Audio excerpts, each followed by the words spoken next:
A paz do Senhor, queridos amigos e amados irmãos. É com imensa alegria que mais uma vez nós estamos aqui gravando esses estudos maravilhosos da revista da CPAD, o terceiro trimestre de 2021.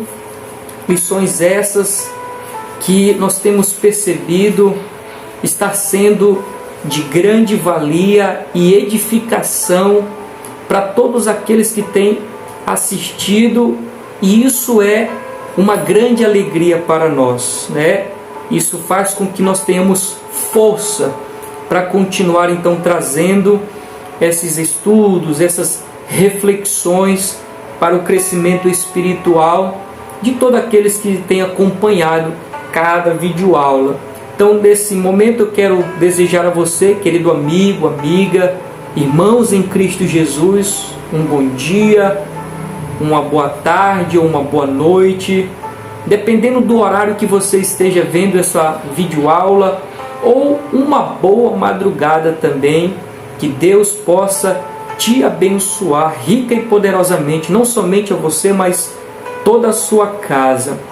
Gostaria de deixar aqui também registrado que essas lições elas estão numa playlist. É só você procurar aí no nosso canal, e elas estão todas organizadas numa playlist para ficar melhor ali a forma de você estudar cada lição, tá bom, meus amados? Uma ressalva também é que nós não temos o intuito, meus amados, de ser tão breves, né? Se você está com um pouco de pressa, essa não é a videoaula para aquele que está com pressa, porque nós temos um compromisso de tentar ao máximo sermos profundos, meus amados. Então, por isso talvez você tenha percebido aí que as nossas videoaulas elas têm sido na média ali de 1h10, tá bom? Mas tem sido bênção, graças a Deus. Louvado seja o nome do Senhor Jesus Cristo. Nós estamos estudando as lições do terceiro trimestre, e como você muito bem sabe, eu gosto sempre de dar ênfase aqui, meus amados, o tema, né? O tema que ele envolve os 3 meses da nossa lição, e você confere aí na tela então o tema que diz: o plano de Deus para Israel em meio à infidelidade da nação, as correções e os ensinamentos divinos no período dos reis de Israel. Bendito seja o nome do Senhor Jesus Cristo. Dessa feita, meus amados, nós estamos partindo aqui para o final da nossa lição. Nós estamos então aqui na nossa penúltima aula, a lição de número 12. A lição de número 12, você confere aí o tema da nossa lição de número 12, que tem por título o reinado de Josias. O reinado de Josias. Louvado seja o nome do Senhor. Quero aqui também deixar registrado que nesse dia, dia 19 de setembro, que é quando esta aula ela vai ser lecionada, ela vai ser explicada em todas as escolas dominicais no Brasil, né?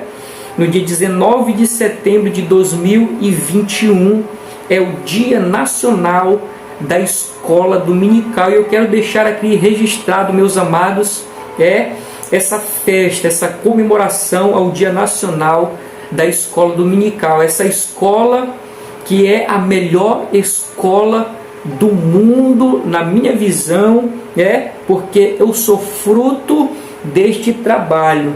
Desde que nós éramos criança, nós sempre participamos da escola bíblica dominical, e é o que tem feito a diferença na nossa vida.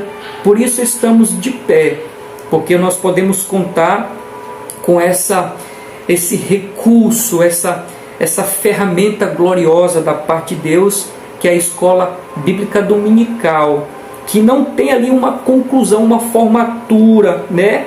A não ser lá no céu. O diploma que nós vamos receber é a nossa coroação e vivermos ao lado de Cristo para todo sempre. Amém, meus amados?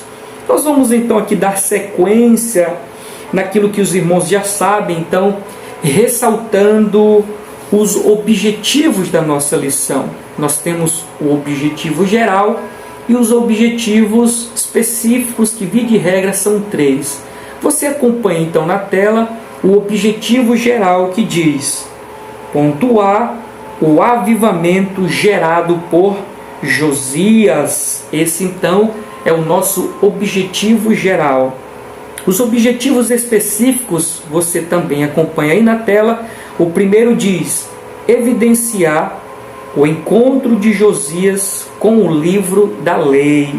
O segundo é destacar a dedicação de Josias na destruição dos ídolos. E o terceiro é identificar o retorno da celebração da Páscoa. Louvado seja o nome do Senhor. Nós vamos aqui, meus amados, também deixar registrado como está dividida a nossa lição, como ela foi estruturada, com os seus tópicos e os seus respectivos subtópicos. Você acompanha também aí na tela. O primeiro tópico da nossa lição diz: Josias repara o templo. O primeiro subponto diz: achei o livro da lei no templo do Senhor. O segundo subtópico diz: o rei rasgou as suas vestes. E terceiro diz: entendendo a vontade de Deus. Glória a Jesus. O nosso segundo tópico, meus amados, da nossa lição diz, você acompanha aí na tela, a renovação do pacto com o Senhor. O primeiro subtópico é a leitura do livro diante do povo. O segundo subtópico é a destruição dos ídolos. Glória a Deus. Nós vamos então aqui para o terceiro ponto da nossa lição. Você também acompanha aí na tela, que tem o título A Celebração da Páscoa. O primeiro subtópico é a celebração da Páscoa e a restauração do culto e dos sacrifícios do templo. O segundo subtópico diz a maior Páscoa da monarquia. Louvado seja o nome do Senhor. Então esses aí, meus amados, é como está estruturada a nossa lição, os seus tópicos com os seus subtópicos. Quero aqui também deixar registrado, meus amados, aquilo que vocês já sabem, né? O nosso texto áureo. O nosso texto áureo está em 2 Reis, capítulo 22, versículo 2, abre aspas, diz, você acompanha aí na tela: então disse o sumo sacerdote Ilquias ao escrivão Safã: achei o livro da lei na casa do Senhor. E Ilquias deu o livro a Safã e ele o leu. 2 Reis, capítulo 22, versículo 8. Esse então foi o nosso texto áureo, meus amados. Temos também a nossa verdade prática. A nossa verdade prática você acompanha aí na tela, que diz: nos dias de hoje, Deus ainda levanta homens e mulheres dispostos a combater a cultura da idolatria que se perpetua através das gerações. Bendito seja o nome do Senhor Jesus Cristo. Meus amados, você que chegou até agora, continue, porque até o final Deus falará poderosamente ao teu coração, assim como tem falado ao meu coração a cada lições que nós estamos aqui expondo. Você, querido aluno da escola dominical, você, professor da escola dominical, que com certeza está buscando aí algum recurso para enriquecer a aula desse domingo, esteja atento, porque Deus com certeza Ele falará ao teu coração. Glória a Jesus. Vamos então para as nuances da nossa lição. Como você já sabe, tem nos acompanhado, meus amados, sempre aqueles pontos importantes da lição nós vamos destacando aqui para nós. E ao olhar para a nossa lição, eu achei a verdade prática muito interessante aqui para deixar destacado para nós. Observe, a verdade prática diz: nos dias de hoje, Deus ainda levanta homens e mulheres como dispostos a combater a cultura da idolatria que se perpetua através das gerações. Eu fiz aqui alguns apontamentos, meus amados, que quando a verdade prática diz que Deus levanta pessoas dispostos, essa disposição não está somente restrita no aspecto de ser contra. Não é apenas uma atitude de ser contra. É válido também, dizer que Deus levanta pessoas que estão dispostas, são contra aquilo que está posto, que no caso aqui é o pecado da idolatria. E diga-se de passagem, esse foi o pecado que o povo de Israel mais cometeu ao longo da sua história ali, descrito no Velho Testamento. E diga-se de passagem, meus amados, hoje, por incrível que pareça, apesar de umas pequenas modificações, nós eu digo, o povo evangélico, não na sua totalidade, mas continua, talvez instigados por líderes, continuam idolatrando. Não da maneira como nós estamos acostumados a ver pessoas reverenciando, se prostrando, estátuas, mas pessoas e objetos, a ponto de pessoas idolatrar cantores, a ponto de pessoas idolatrar pastores, a ponto de pessoas idolatrar pregadores, a ponto de pessoas idolatrar objetos e assim por diante, meus amados irmãos. Por esses dias nós trouxemos uma pequena verdade, que alguém comete idolatria quando, ao invés de ir direto a Deus, ele coloca alguém para intermediar. E a Bíblia deixa muito bem claro, meus amados, que só há um intermediador entre Deus e os homens. No caso, esse é Jesus.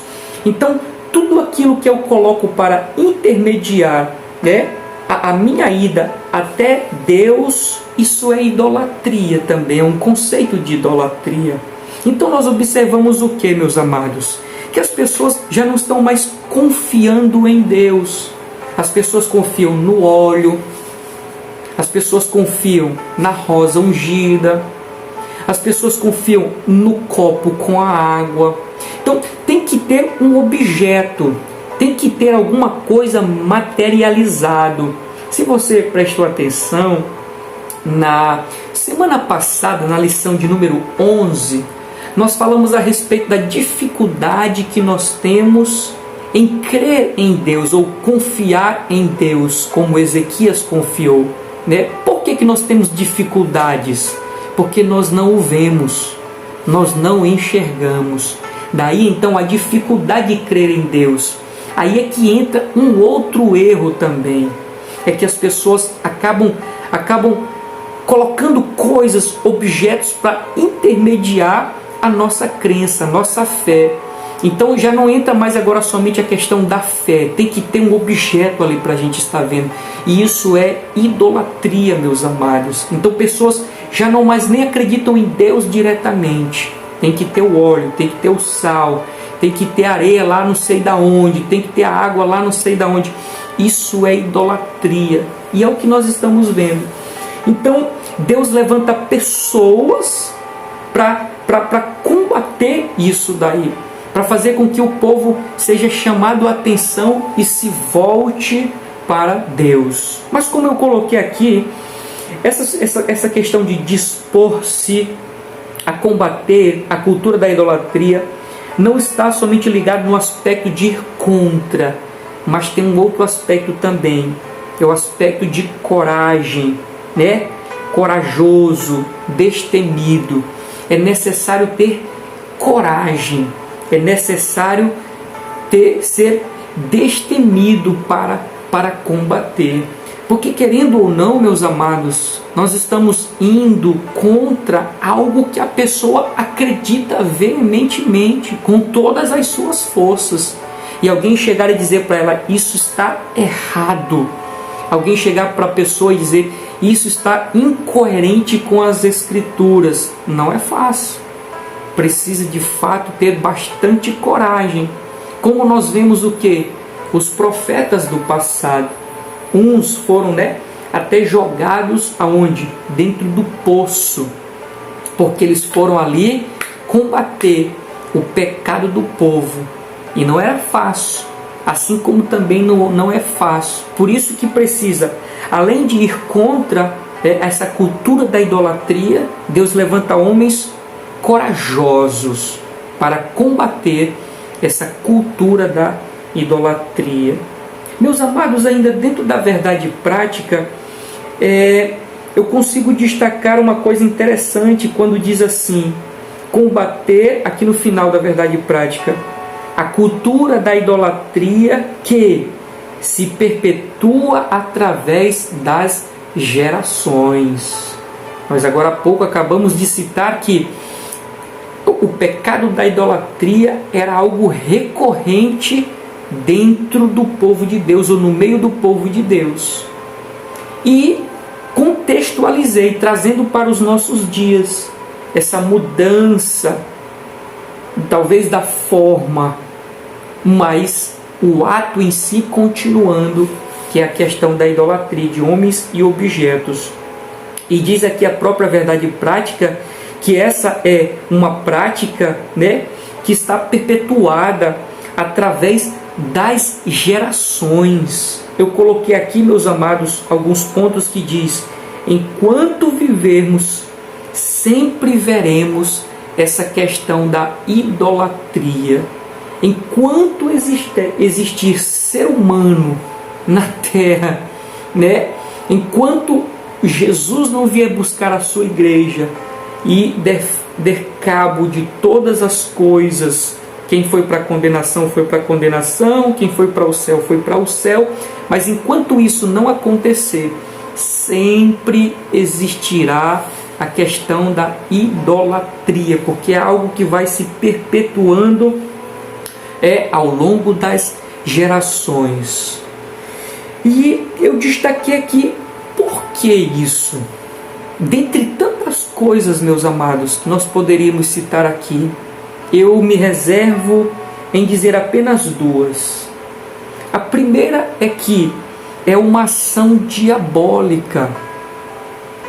A questão da idolatria não está somente restrita a uma ação do homem para com um Deus que ele cria na sua mente. Não. Está também uma ação diabólica. Porque assim como o adversário, meus amados, ele prende algumas pessoas na bebida, ele prende algumas pessoas nas drogas, ele prende algumas pessoas no homossexualismo, ele prende algumas pessoas, na prostituição, ele prende pessoas na idolatria. A ponto de alguém pedir para aquela imagem, para aquele objeto, alguma cura, uma bênção, e acontecer.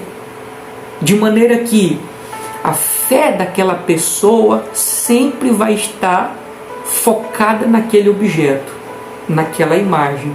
Então é uma ação diabólica.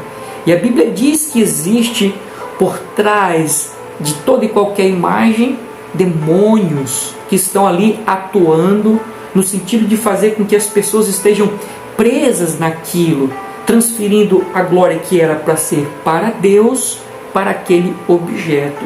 Então, meus amados, tem uma ação diabólica por trás disso daí. Por isso que enquanto existir seres humanos, a questão da idolatria sempre vai existir também, porque é uma ação diabólica. E uma segunda coisa do porquê de que essa questão sempre vai existir é algo que eu até já citei nessa oportunidade, quando diz: crer no que vê é mais fácil. Crer naquilo que a gente está enxergando é mais fácil. Por isso, meus amados, que pessoas preferem não colocar a sua fé inteiramente no Senhor, porque não estão enxergando, ao colocar a um no objeto que estão enxergando. Porque é mais fácil acreditar, crer naquilo que nós estamos enxergando. E interessante que vai de encontro à definição da fé. Quando em Hebreus, no capítulo 11, e os versículos que se seguem, diz que a fé é a convicção das coisas que se não veem. Por isso, meus amados, essa questão da idolatria sempre vai existir, porque há pessoas que têm mais facilidade em crer naquilo que estão enxergando. Interessante, meus amados, que nós, eu já me incluo, louvado seja o nome do Senhor, nós enxergamos o céu pela fé. Louvado seja o nome do Senhor. Nós enxergamos o céu pela fé, que nós um dia vamos tomar posse dele, mas nós o enxergamos pela fé, de maneira que agrade ao Senhor Jesus Cristo. Amém, meus amados? Esse aqui é alguns pontos que Deus colocou no meu coração para trazer para nós nesta lição, e nós vamos então aqui adentrar um pouco mais profundo na nossa lição, e eu espero que até agora Deus esteja bradando no teu coração, abrindo, a tua mente e falando coisas poderosas ao teu coração. Vamos lá para a nossa introdução, que diz: Josias foi o último dos reis justos de Judá. Nunca houve um rei como ele que se voltasse para o Senhor de todo o coração. Este grande monarca e fiel homem de Deus expurgou, ou seja, colocou para fora o país de todas, expurgou o país de todas as falsas divindades ali colocadas pelos seus ancestrais. E, ao saber que o livro da lei havia sido encontrado dentro do templo, iniciou em seu reinado a maior e mais importante renovação espiritual vista entre todas as tribos de Israel. Louvado seja o nome do Senhor. Então nós vemos aqui já na nossa introdução o fim do período aqui do povo, mais especificamente aqui no reinado de Josias, no sentido de um rei justo, um rei temente a Deus, um rei que verdadeiramente andava no centro da vontade de Deus. Mas ele pegou aquele reinado destroçado, destruído, apóstata, idólatra. Mas a partir do momento em que foi encontrado o livro, a Bíblia Sagrada num termo aqui para nós, mas os escritos que Deus, por intermédio de Moisés, deu, ele começa uma transformação naquele reino. Transformação tal como nunca houve na história de Israel, quando eles saíram do Egito e entraram na terra de Canaã. Eu coloquei aqui alguns apontamentos, meus amados, para nós, que diz assim, interessante o poder de transformação pela palavra, porque foi só no momento em que a palavra foi encontrada, foi lida para o rei e para todo o povo, começou agora o poder de transformação. Por onde? Por meio da palavra de Deus, porque ela, de fato e de verdade, é o único meio pelo qual um indivíduo, uma família, uma rua, um bairro, uma cidade, uma nação inteira pode ser transformada por meio da palavra de Deus, como diz o apóstolo Paulo, que ela é o poder de Deus para a salvação de todo aquele que crê. E assim aconteceu naquele reinado. A partir do momento que encontraram e passaram a ler houve um grande rebuliço. Assim, querido amigo, você talvez que esteja afastado da presença do Senhor, do convívio dos irmãos, ou você que nunca teve uma experiência dentro da fé, do Evangelho, leia a palavra, medite na palavra. Nós temos aqui um trabalho evangelístico na cidade e às vezes nós pregamos e em alguns determinados momentos nós dizemos assim, não precisa nem acreditar no que nós falamos agora, mas pegue aquela sua Bíblia, aquela Bíblia que está aberta lá na sua cabeceira, no Salmo 90, Salmo 91, está com as páginas empoeiradas, pegue ela, comece a ler. Porque nós vemos, meus amados, infelizmente, muitas pessoas que têm a Bíblia como um amuleto, né? Infelizmente, como um amuleto. Coloca ali na cabeceira da cama e fica ali como se estivesse saindo uma fumacinha que vai tomando conta do ambiente de forma que o mal não chega. Não é assim, queridos. A Bíblia não foi feita para isso. Ela foi feita para alimentar a nossa alma, para fazer com que, ao conhecer a verdade, essa verdade vai nos libertando. Louvado seja o nome do Senhor. Você pode anotar essas referências aqui. João capítulo 15, o versículo é o 3. O próprio Cristo dizendo assim: vós estáis limpos pela palavra que vos tenho falado. Lembra que Josias, né? Josias ouviu a leitura da palavra do Senhor e houve a transformação. Agora Cristo está dizendo que essa transformação é uma lavagem, é um banho, é uma transformação interior. Como isso acontece? Por meio da Bíblia Sagrada. É a Bíblia que vai nos limpando do nosso interior. O próprio Cristo combatendo ali com os religiosos, né, que estavam censurando os discípulos, porque os discípulos de Jesus eles estavam comendo sem lavar as mãos. Aí Jesus disse assim: não é o que entra que contamina o homem, é o que sai, porque do coração do homem estão os adultérios, né? Os furtos, as fornicações. Ele vai dizendo ali uma série de coisas que está dentro do homem. Como o homem vai ser limpo desta maneira?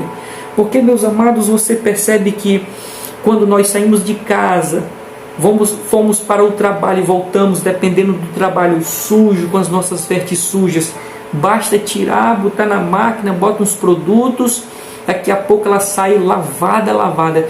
E como limpar o homem por dentro? Palavra de Deus. Por meio da Bíblia Sagrada é possível que o homem seja transformado no seu interior. Por exemplo, aqui em Atos, no capítulo 19, no versículo 19, nós vemos o apóstolo Paulo lá em Éfeso. Aquele homem cheio de poder, cheio de autoridade do Espírito Santo. Ele começa a pregar de uma tal forma, de uma tal maneira, que o Evangelho vai penetrando como uma espada no coração das pessoas. E aquela cidade vai acontecendo um rebuliço tão grande da parte de Deus, que a maioria das pessoas começam a se converter, principalmente aqueles que trabalhavam com artes mágicas. Eles se rendem ao Senhor, eles são expostos à verdade, eles acreditam naquilo, e daqui a pouco eles começam a se desfazer dos seus livros, dos livros de magia, dos livros de ocultismo, dos livros do engano. Ou seja, a transformação vai acontecendo. Por que transformação?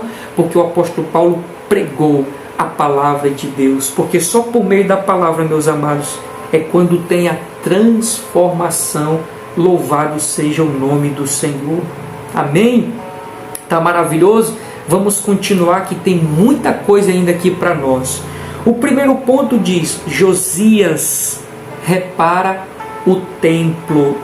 O primeiro subponto diz: achei o livro da lei no templo do Senhor. Diz assim a leitura: com seu desejo de realizar reparos na casa do Senhor, Josias ordenou a Safã, o escrivão, e a outros assessores que fossem ao encontro do sumo sacerdote Ilquias e arrecadassem todos os possíveis recursos financeiros. Pode-se imaginar a enorme surpresa que teve o escrivão do rei ao receber do sumo sacerdote Ilquias a notícia de que o livro do Senhor havia sido achado dentro da casa do Senhor. Por este relato, percebe-se como era o nível de desinteresse das coisas de Deus por quem deveria zelar, não apenas pelo livro sagrado, mas pelo cumprimento das leis divinas expressa neles. Louvado seja o nome do Senhor. Então, Josias, ele sobe ao trono, começa a reinar. E ele tem um desejo de reconstruir, de reformar, como diz aqui a nossa lição, fazer umas mudanças. Ele pede para que algumas pessoas comecem a fazer as arrecadações. Ele manda alguém ver se tem lá algum recurso, guardado. Isso é interessante porque eles acham, quando vão buscar o recurso, eles acham os escritos, as leis de Deus dadas para o povo por meio de Moisés. Interessante, então, meus amados, que nós aprendemos aqui é que o que importava naquele momento, e Deus sabia disso, não era somente aquela reconstrução que Josias estava querendo fazer no sentido de templo, no sentido de coisas palpáveis, mas Deus queria fazer uma reforma espiritual que foi conseguida por meio da palavra de Deus. Meus amados, é com tristeza e pesar que digo isso. Hoje não está diferente. Infelizmente, e eu não sou contra, mas dependendo do equilíbrio, hoje nós vemos uma dedicação muito grande dos nossos líderes em relação a construções de templos, mas estão esquecendo-se do quê? Da edificação espiritual, por meio da exposição da palavra de Deus. Tem uma passagem interessante, meus amados, da Bíblia Sagrada, e Deus falou algo muito forte ao meu coração, que é aquela passagem do joio e do trigo. Sabe por que o inimigo veio e plantou o trigo? Porque aqueles servos responsáveis, plantou o joio, desculpa. Sabe por que o inimigo veio e plantou o joio? Porque as pessoas responsáveis pelo terreno, vamos dizer assim, eles dormiram. O que isso significa, meus amados? Que os líderes, quando dormem, o diabo vem e planta o joio.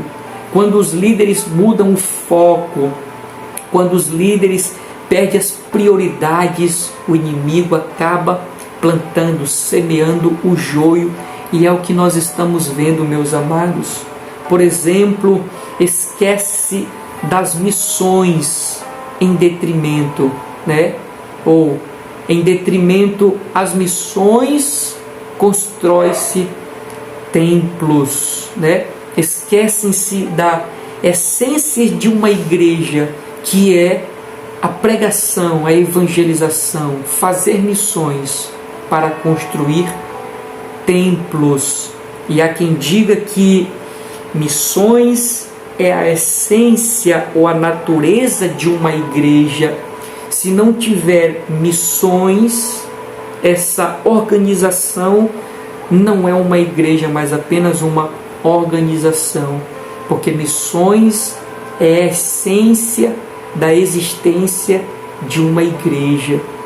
E glória a Deus que nós vemos aqui que Josias, ele queria reformar o templo, a parte material, mas a visão de Deus estava no espiritual, e graças ao Senhor assim aconteceu. Eu faço mais algumas observações que diz assim, meus amados: abandonar a Escritura é perder o rumo de direção, ou o senso de direção. Por exemplo, o Salmo 119, 105 é aquele texto clássico: lâmpada para os meus pés é a tua palavra e luz para os meus caminhos. Por que eu estou dizendo isso? Porque a lição nos diz que, pelo fato do povo estar distante, nós vemos o quão longe realmente eles estavam daquilo que era prioridade, que era estar no centro da vontade de Deus e adorando exclusivamente ao Senhor. Mas tudo por quê? Porque eles negligenciaram a palavra, eles negligenciaram a voz do Senhor. E quando se negligencia a palavra, nós perdemos o senso de direção, porque ela é lâmpada para os nossos pés e luz para os nossos caminhos. Deixou de meditar, deixou de ler, deixou de estudar a palavra, meus amados, deixou de ouvir a voz de Deus. Deixou de ouvir a voz de Deus, perdeu totalmente a direção. Deixo aqui mais uma verdade para nós, meus amados, com experiência própria. Por isso eu creio que muitas pessoas não acreditam na totalidade da Bíblia. Por quê? Porque elas só leem a Bíblia, mas não oram. Meus amados, essas duas coisas precisam caminhar juntas, a oração e a leitura da palavra, porque elas se complementam. Quando essas coisas faltam, falta também o senso de direção. Por isso talvez seja o aspecto que tem levado pessoas à queda, à ruína, aos desvios, ao coração endurecido, à obstinação de não querer mais adorar ao Senhor, de não querer render-se ao Senhor. Por quê? Porque abandonaram a Bíblia Sagrada, a palavra do Senhor. Eu coloquei outro apontamento aqui, meus amados, que diz: se perco, desprezo o meio de Deus me guia, qual coisa pode me conduzir? Se perco ou desprezo o meio que Deus me guia, qual coisa me conduzirá? Ou seja, nós estamos aprendendo que a palavra é aquilo que nos dá senso de direção. A partir do momento que eu tenho desinteresse pela Bíblia, que eu abandono, que eu deixo, qual será, meus amados? Qual será? Essa é a pergunta. Qual será o outro meio que nós teremos como senso de direção? Nenhum. Meus amados, um outro ponto aqui, e isso me deixa um tanto quanto, pasmo. Porque eu conheço algumas pessoas que elas não são guiadas pela palavra, elas são guiadas por sonho. Eu sonhei assim, eu creio que é a vontade de Deus. Eu sonhei assim, eu creio que Deus assim. Irmãos, muito cuidado em relação a isso. Eu sei que tem um exemplo de que Deus, ele deu sonhos para José, sei. Mas aquilo que guia, meus amados, deixado por Deus, como foi o ponto que eu coloquei aqui, essa é a forma certa. A Bíblia nos guiando, a Bíblia nos dando o senso de direção. Deixando isso, meus amados, nós vamos buscar qualquer outra coisa que nos dê orientação, mas com certeza absoluta, o erro, a falha, a queda será certa, será muito certa. Eu já citei em aulas passadas uma frase que diz assim: onde falta Bíblia, sobra de tudo. Sobra, sonhos, sobra vozes, sobra vultos, sobra anjos, uma série de outras coisas, meus amados, que no final é caminho de morte, com certeza absoluta, mas pela palavra é caminho de vida. Louvado seja o nome do Senhor. Mais uma frase aqui para nós, meus amados, que diz assim, a prática da leitura e da meditação, a prática da leitura e da meditação da palavra nos conscientiza sobre os nossos pecados. Olha só como é interessante. Nós estamos falando que a palavra nos dá senso de direção. E essa frase aqui diz que a prática da leitura, colocar ela em prática, meditar, nos conscientiza. Lembra que a Bíblia diz que o Deus deste século cegou o entendimento das pessoas, mas a palavra o quê? Ela abre o nosso entendimento, ela nos conscientiza a respeito do quê? Sobre os nossos pecados. E eu faço aqui outros apontamentos para o nosso enriquecimento espiritual. Amém? Vamos continuar? Que diz assim, ó, essa questão da conscientização está ligado a quê? Que temos uma natureza pecaminosa. Nós temos, como seres humanos, meus amados, a capacidade de nos auto-justificar. Pode perguntar para qualquer uma pessoa que ainda não rendeu a sua vida ao Senhor. Ela se acha o quê? Justa. Ela se acha boa. Não foi esse o questionamento da pessoa que chegou para Jesus assim, bom mestre. Aí Jesus disse assim, por que me chamas bom? Bom só tem um, e esse é Deus. Mas as pessoas tendem a achar-se boas, justas.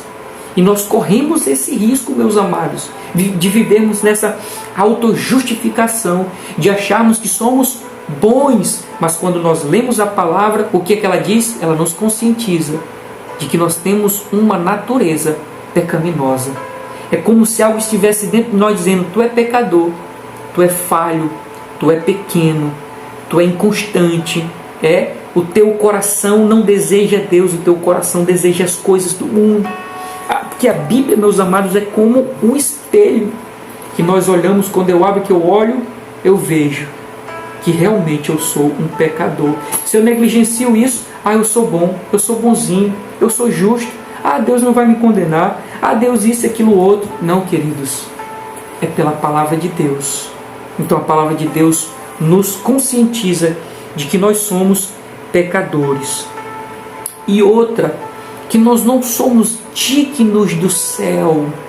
Por isso que a salvação é pela graça, que é o favor imerecido. Mas como eu sei disso? Por causa da Bíblia Sagrada. Ao ler, a praticar, ela vai me conscientizando de que eu não sou digno do céu. Vamos continuar ainda nos apontamentos no primeiro tópico, meus amados, que diz assim ainda, com relação à questão da conscientização, que somos pessoas que somos passíveis de pecar, por isso devemos andar com diligência. Ora, quando eu leio a Escritura, ela me conscientiza de que eu tenho uma natureza pecaminosa, então essa natureza é passível de viver em pecado, de pecar. E isso faz então com que eu redobre a minha atenção. Ora, se eu desprezo a palavra, eu acabo me achando justo. Se eu sou justo, eu não vou ter uma vida de pecado, eu não vou pecar. E isso é um erro muito grave, meus amados. Porque na verdade nós temos uma natureza pecaminosa e assim a Bíblia nos diz. Por isso nós devemos redobrar a nossa atenção. A Bíblia diz assim, aquele que está em pé, cuidado para que não caia. Isso é o quê? Uma constante vigilância. Por quê? Porque eu tenho um coração que se inclina para o mal. Bendito seja o nome do Senhor Jesus Cristo. Bendito seja o nome do Senhor. Nós vamos para o nosso segundo ponto, meus amados, ou subtópico, que diz assim, o rei rasgou suas vestes. A leitura diz, ao saber do conteúdo do livro, Safã, o escrivão, levou imediatamente ao rei Josias. O rei leu o livro tão avidamente, com vontade, com fome, com sede. O rei leu as palavras e ficou tão pasmado diante da realidade de haver descumprido o seu conteúdo, que não tardou em rasgar suas próprias vestes em sinal de profunda tristeza e consternação. Ao ser impactado pela mensagem do livro, Josias não se justificou em razão dos próprios pecados, como fazem os que não querem conformar suas vidas à vontade soberana de Deus. O rei não culpou ninguém, simplesmente humilhou, rasgando suas vestes, demonstrando a piedade do seu coração. Meus amados, quantas riquezas nesse tópico aqui. Mas vamos devagar, vamos aprender pouco a pouco. Porque o tópico diz: ao saber do conteúdo do livro, bendito seja o nome do Senhor Jesus Cristo. Quando Safã ficou sabendo do livro, ele corre e vai até o rei Josias. Essa questão do saber, do conhecer. O que diz a Bíblia Sagrada? Anote aí, mais uma referência para você enriquecer a sua aula. João capítulo 8, versículo 32. E conhecereis a verdade, e ela vos libertará. Quando Safã, quando Josias, quando Ilquias ficaram sabendo, conhecendo da verdade, meu Deus, pecamos. Senhor, será que não transgredimos alguma coisa? Senhor, aquilo que está escrito aqui, será que cumprimos? Começou a libertação, começou uma transformação, uma limpeza. Louvado seja o nome do Senhor. Glória a Deus, bendito seja o nome do Senhor. Por exemplo, aqui, meus amados, um outro detalhe para nós, e a lição diz assim: ao ser impactado pela mensagem do livro, realmente Josias foi impactado, assim como acontece na vida de muitos que abrem o seu coração para que Deus possa habitar. O que aconteceu mais? Josias não se justificou em razão dos próprios pecados, como fazem os que não querem conformar suas vidas à vontade de Deus. Então a palavra produz o quê? Lembra que agora há pouco nós estávamos falando que a leitura da palavra nos conscientiza de que nós temos uma natureza pecaminosa? É isso que faz a palavra. Foi isso que fez com Josias. Porque até o momento em que a palavra não apareceu, para ele estava tudo bem. Para ele estava tudo normal. A palavra apareceu, gerou o quê? Uma autoculpa. Ele não se justificou, ele reconheceu que ele estava no erro, que ele tinha falhado. Essa luz vai penetrando na mente dele, trazendo transformação para aquela vida, né? A palavra produz isso, essa consciência de que somos pecadores assim como ele. E ainda mais aqui, meus amados, a nossa lição diz que muitos não querem se conformar ou conformar a sua vida à vontade soberana de Deus. Então Deus, ele coloca o seu caminho, mas muitos preferem o quê? Ficar ao lado. Não querem conformar as suas vidas à vontade de Deus. E cercam-se de inúmeras justificativas, diferentemente de Josias, que ele não se justificou, mas se humilhou. Um ponto interessante que eu destaco aqui para nós, meus amados, é quando a lição diz: o rei não culpou a ninguém. Olha só, essa questão, meus amados, de transferência de culpa é uma tendência muito antiga. Muito antiga. Sabe desde quando? Desde o tempo do Jardim do Éden. Você sabe esta cena. Deus veio na viração do dia, chama por Adão. Adão diz: Senhor, eu ouvi a tua voz e temi e me escondi, porque estava nu Aí Deus começa a traçar um diálogo ali com Adão. Ele diz: mas tu comeste da fruta que eu disse que não deveria comer?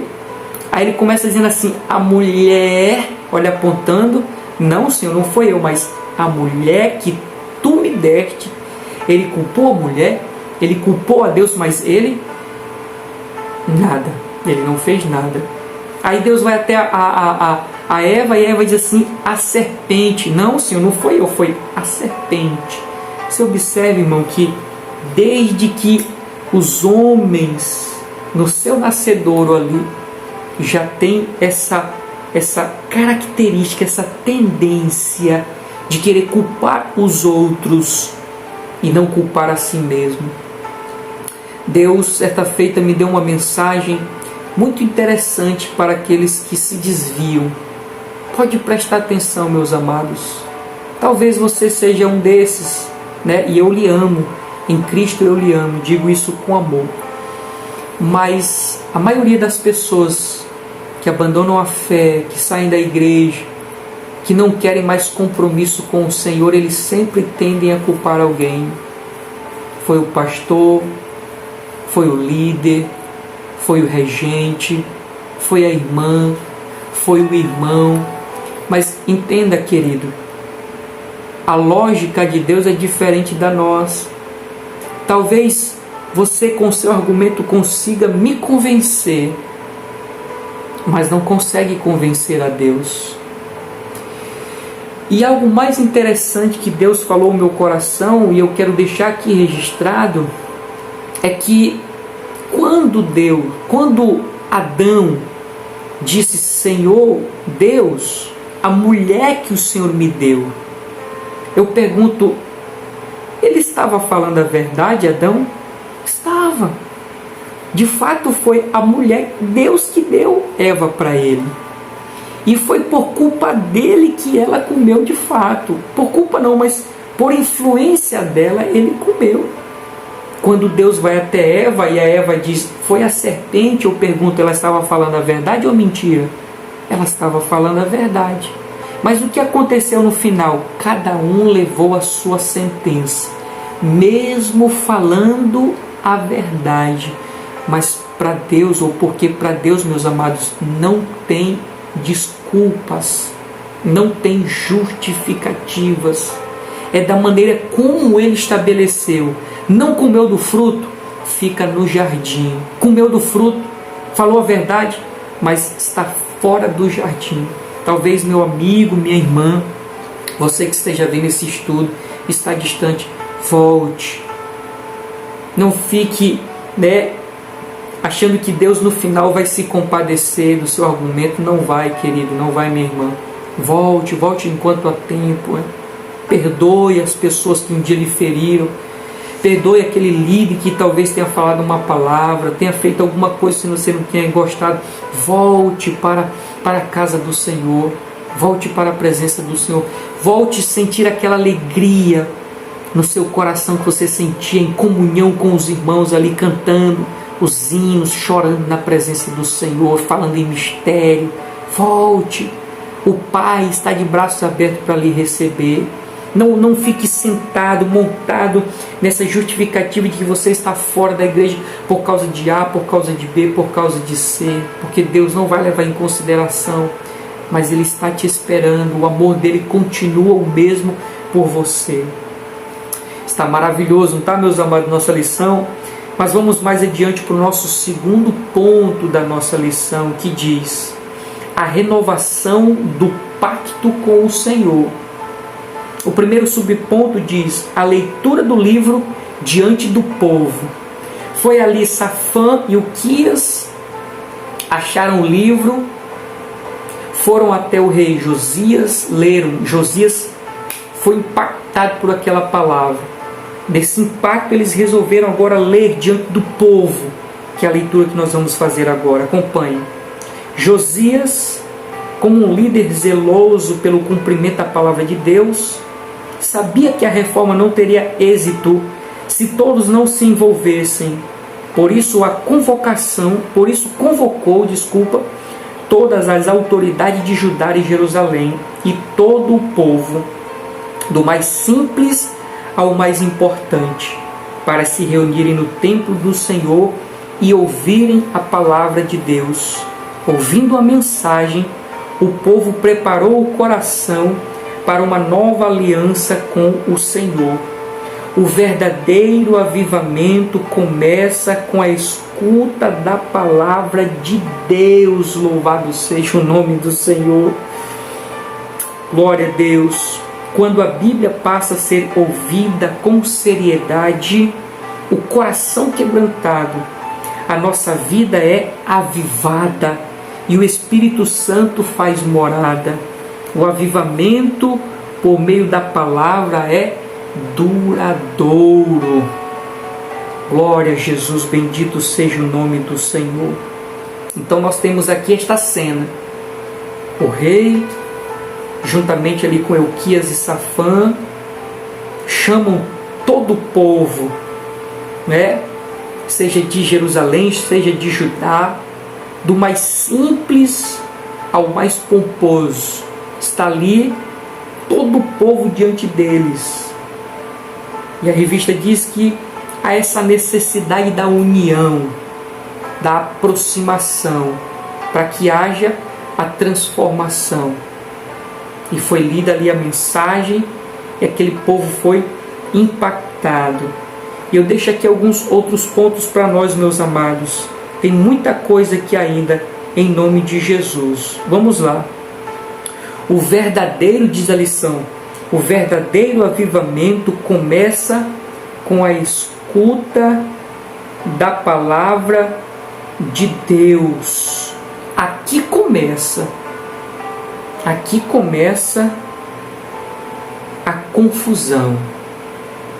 Você já tem percebido que eu sou contundente em alguns pontos e com uma certa coragem eu trago essas verdades aqui para nós. Por que, meus amados? E eu já falei em lições passadas sobre essa questão do avivamento. O que é avivamento na mente de algumas pessoas?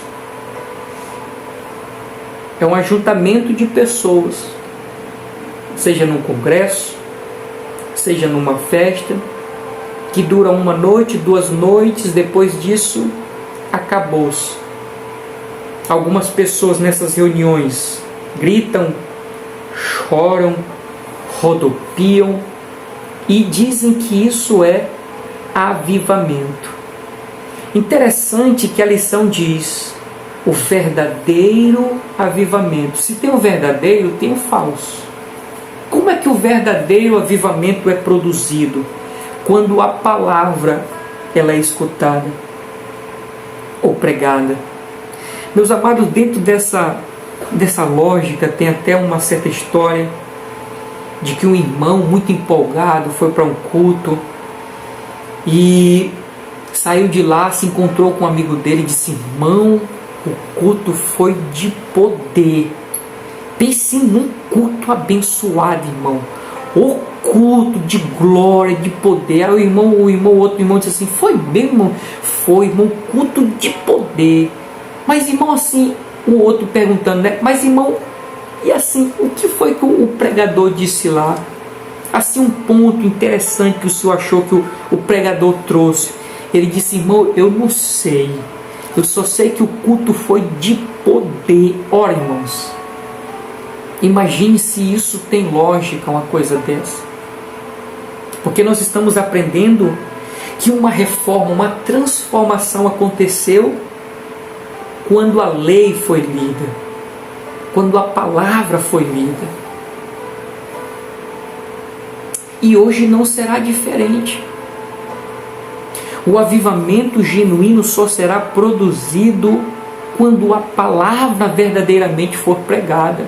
Fora disso, é fogo de palha, é pura emoção, é pura carnalidade. Por quê? Porque a palavra, meus amados, ela trabalha de dentro para fora.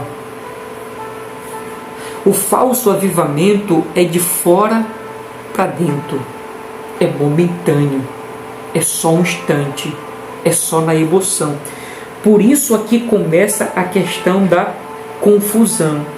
O que é avivamento? Será que avivamento é isso que nós estamos vendo nos dias de hoje? Eu digo que não, meus amados. Por quê? Nós precisamos entender algumas coisas antes.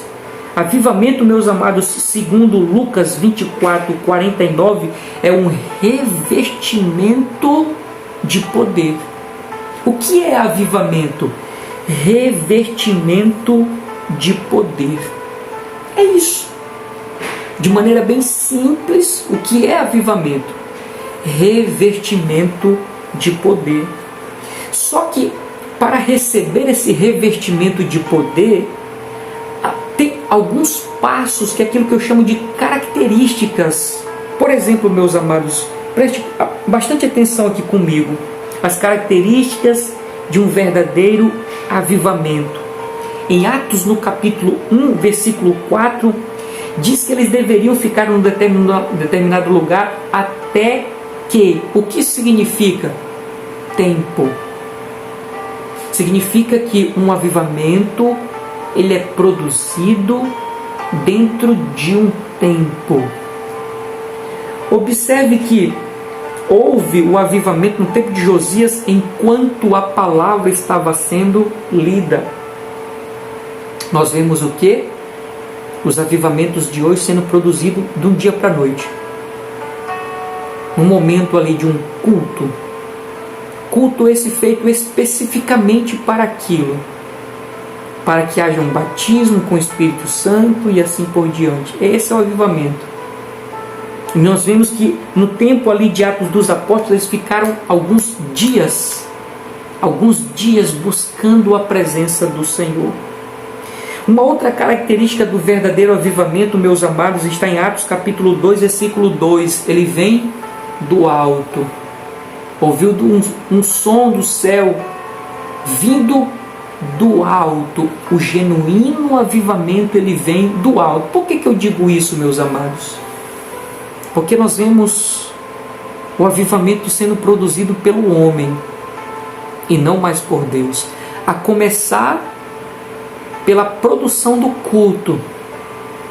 O congresso de avivamento diz. Ora, se o congresso é de avivamento, espera-se que aconteça o avivamento. Então vai começar a forçação de barra. Aí começa a trazer as pessoas para frente. Sempre assim. Traz as pessoas para frente e fica ali instigando. Fala. Oi. É assim que acontece, meus amados. É assim que tem acontecido nos nossos dias. O avivamento. Produzido agora não do alto, vindo de cima, mas por meio dos homens. Essas características, meus amados, que representam um verdadeiro avivamento. Ele tem um tempo, ele vem do alto. Nós temos outras características aqui desse avivamento. É como fruto de uma busca, de um interesse. Atos capítulo 1, versículo 14. Como fruto de uma busca, de um interesse. Não é uma coisa no acaso.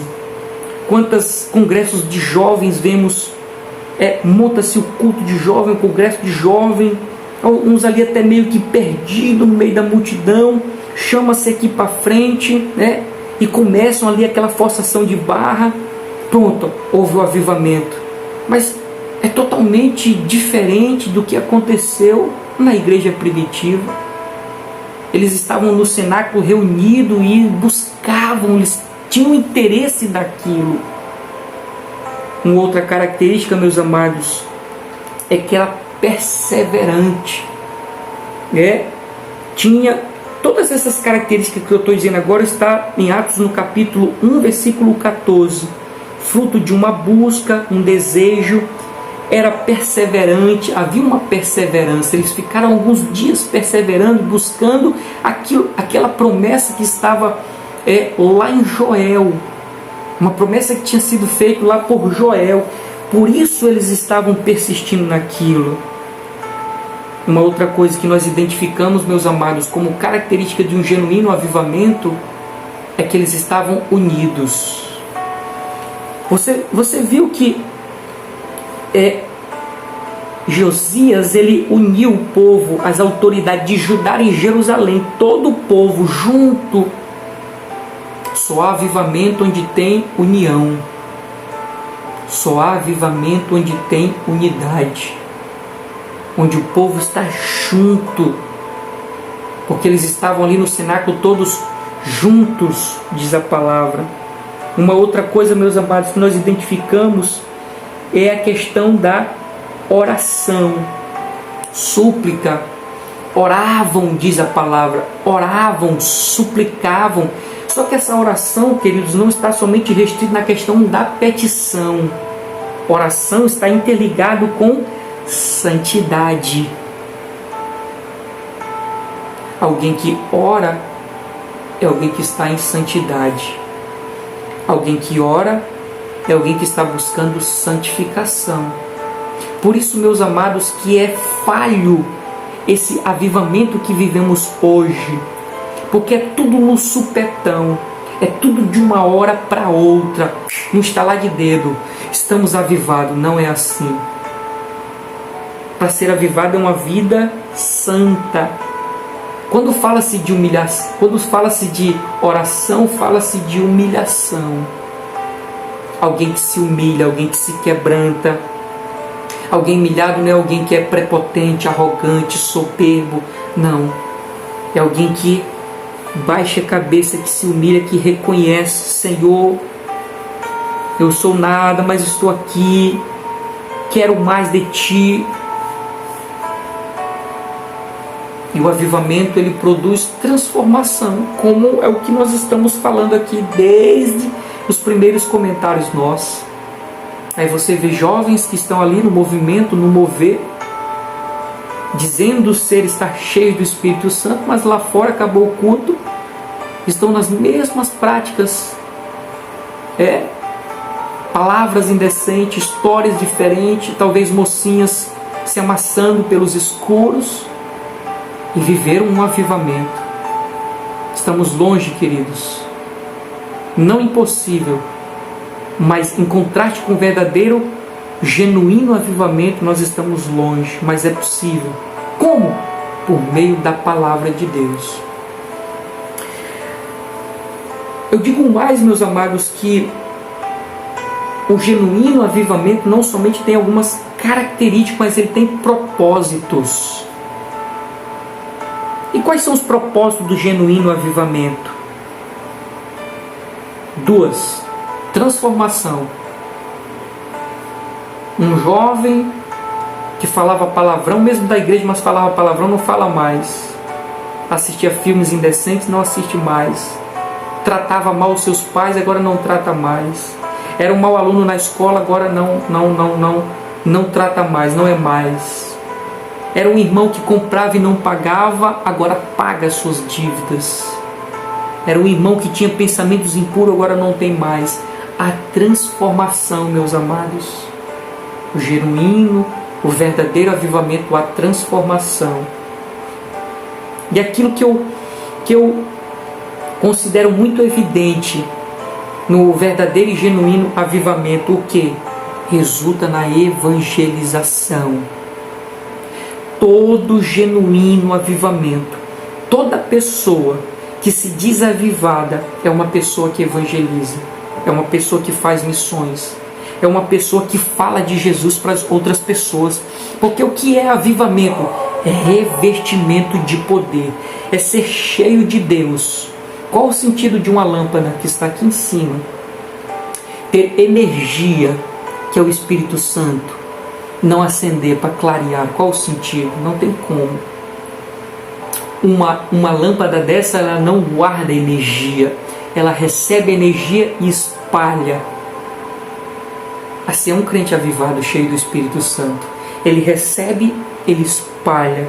Se você conferir em Atos capítulo 1, versículo 8, e ser-me-eis minhas testemunhas serão revestidos de poder e ser-me-eis minhas testemunhas.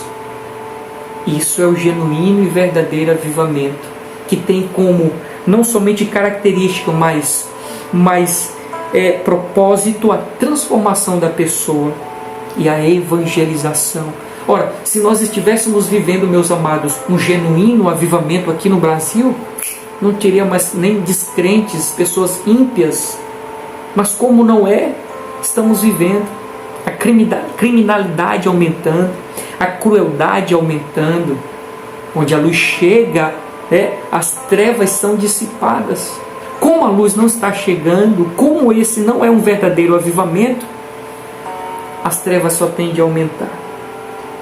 Mais uma parte aqui, meus amados, que diz assim: o coração que transborda de Deus não tolera ídolos ou qualquer outra prática que desagrada ao Senhor. A questão da transformação. Agora, nesse caso de Josias, a questão da idolatria do povo.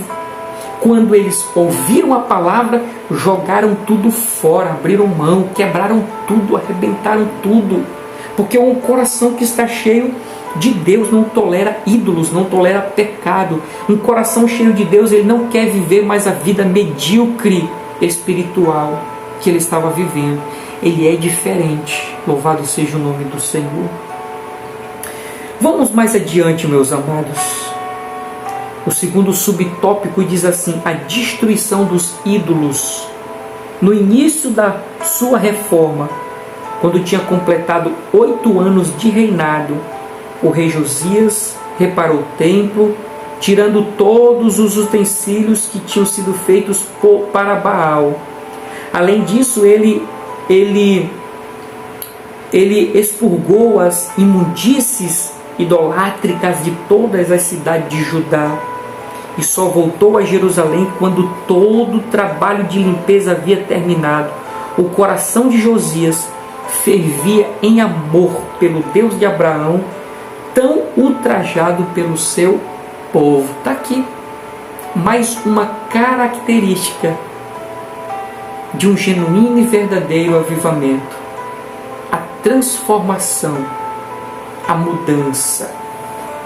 Saiu de um estágio para outro. E ainda diz aqui que o avivamento por meio da palavra é duradouro. Ele não dura só um congresso. Ele não dura só uma semana enquanto está acontecendo a festa. Não. Oh, meus amados, nós vemos a ação, ou aquilo que dizem ser a ação do Espírito Santo, enquanto um som está tocando. Por exemplo, estão em um culto, alguém começa a cantar e a bater os instrumentos. A igreja começa, entre aspas, a pegar fogo. E dizem aquilo ser poder de Deus, unção, o céu desceu. Eu sempre faço essa pergunta: e se parar a música? Acaba o fogo. Porque, meus amados, é pura emoção, emocionalismo. Mas um avivamento que é produzido pela palavra é duradouro. Aprendamos, meus amados. Aprendamos para não sermos enganados. A Bíblia diz que muitos nos últimos dias serão enganados. Pela palavra nós não erramos, queridos. Pela palavra é impossível errar. Nós vamos para o nosso terceiro ponto da nossa lição, que tem por título a celebração da Páscoa. O primeiro subponto diz: a celebração da Páscoa e a restauração do culto e dos ofícios do templo. Diz assim a leitura: somente depois de 18 anos de reinado foi que Josias conseguiu comemorar a primeira Páscoa. Esta foi a maior celebração desde os tempos do profeta Samuel. Josias também restabeleceu a liturgia do culto, o sacerdócio e diversos ofícios que eram praticados no templo, tais como sacerdotes, levitas, cantores e os guardas do templo. Louvado seja o nome do Senhor. Então, como eu coloquei uma frase aqui, dedicar-se à palavra é viver coisas novas. Como experimentou aqui Josias, que via o povo, sem cultuar, sem ofertar, sem sacrificar a Deus. Já não tinha mais sacerdote, já não tinha mais levitas, já não tinha mais os oficiais, não tinha aquilo que era uma preciosidade, não tinha. Quando entrou a palavra, começou a tudo se reorganizar, viver coisas novas.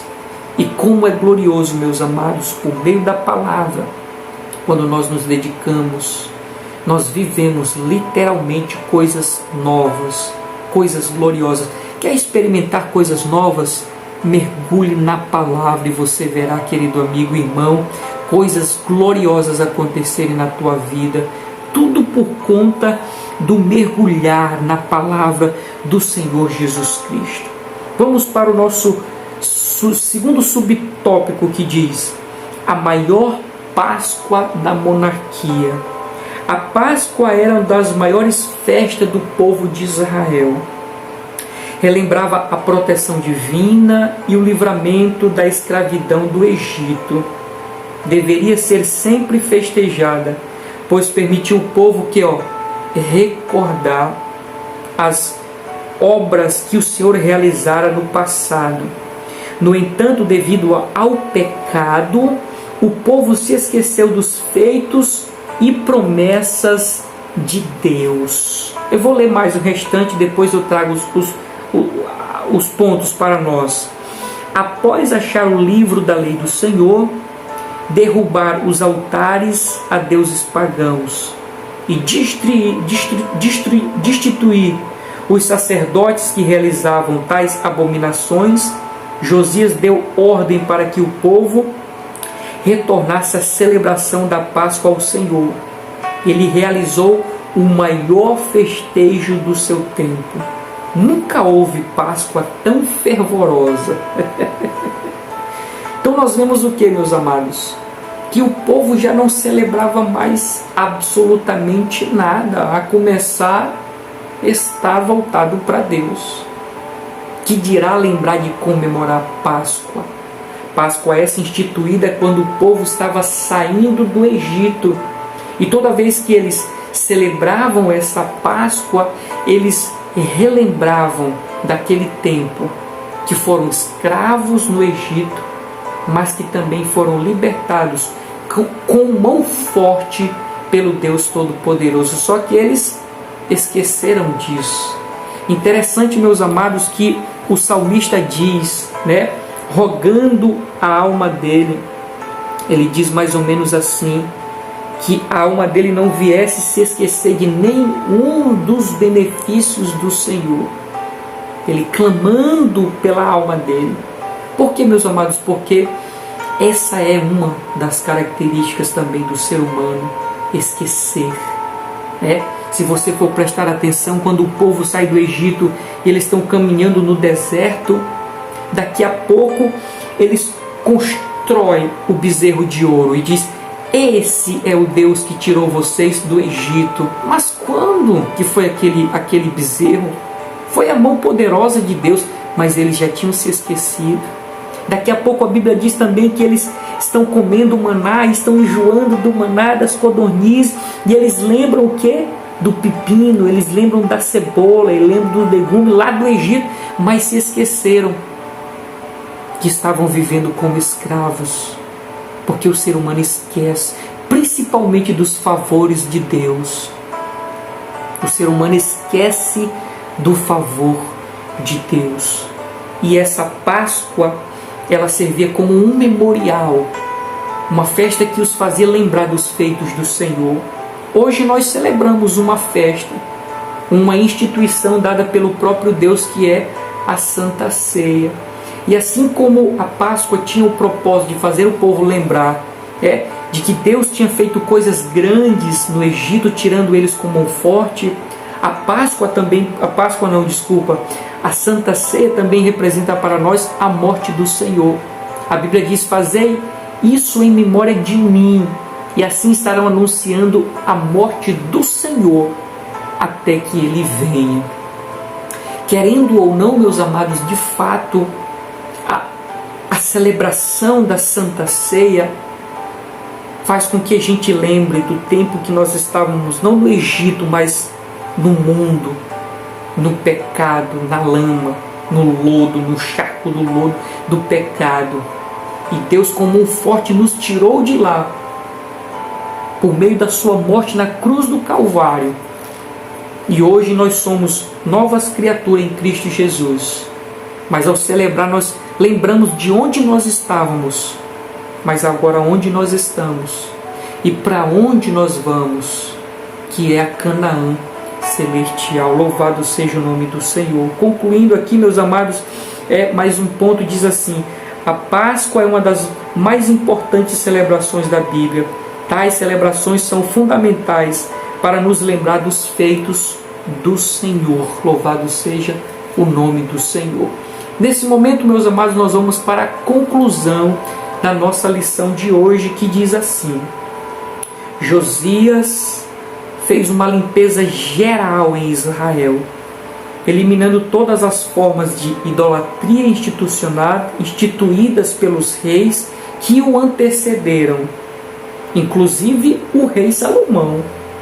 Este grande monarca e figura do Messias foi a promessa de Deus sobre Judá, que o paganismo não prevaleceria sobre seus reis, mas que a raiz de Jessé voltaria a brotar. Louvado seja o nome do Senhor. E eu coloquei uma frase aqui que diz, meus amados: façamos uma limpeza em nós, por meio da palavra, e viveremos o sobrenatural. Bendito é o nome do Senhor. Que nós possamos nos encharcar da palavra de Deus, porque ao passo que ela entra em nós, a sujeira vai saindo, e a partir disso nós vamos desfrutar do sobrenatural de Deus. Glória a Jesus. Essa foi a nossa aula de hoje, meus amados.